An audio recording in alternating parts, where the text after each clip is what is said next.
So welcome back. This is Derryl Theissen and Chris Fougere here. We're talking a little bit about the top 10 mistakes that people make or things they should know before hiring a contractor. Now we've covered off the Better Business Bureau, which is a great suggestion that you made a couple of videos ago. And then the last video was the suggestion of the making sure that you're not taking on too much yourself, the old do-it-yourself trouble that you get into when you're like, oh, I'll do the demolition, and then you realize, oh no, there's water coming out my pipes, and what do I do now? That's right. That sort of thing. So those are great tips.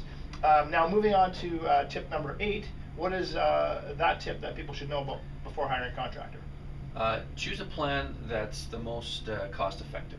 Okay. People think, you know what, let's take this wall out and let's join these two rooms. Or maybe they don't even want the whole wall, they just want to widen the opening. Instead of a 3-foot opening, they want it to be a 6-foot opening. Okay.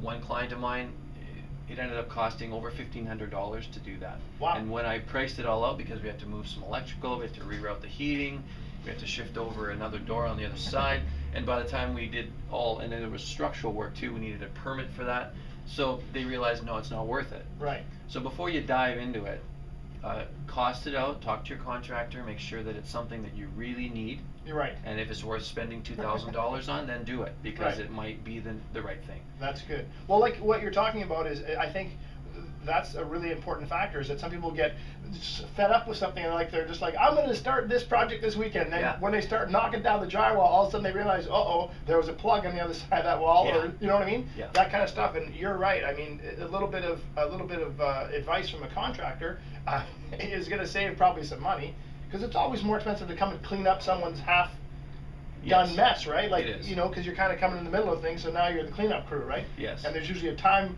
factor, right? Maybe before the wife gets home or that sort of thing. But yeah, I think, like you say, you got to take a good look at what is the project all going to entail. It's not simple. Sometimes as simple as it looks. That's right. Great. Well, that's an excellent tip, and we hope that you're getting a lot out of these tips and videos. And obviously, if you have any questions, you can always email Derryl. What's your email? Derryl@renovatemyplace.ca. Fantastic. And a phone number people can get a hold of you? 204-880-4682. Great. So we're going to return in a couple of days with another tip. So we appreciate you sticking with us here, and we're going to bring you tip number 7 on the next video. Thank you. Thanks, Derryl.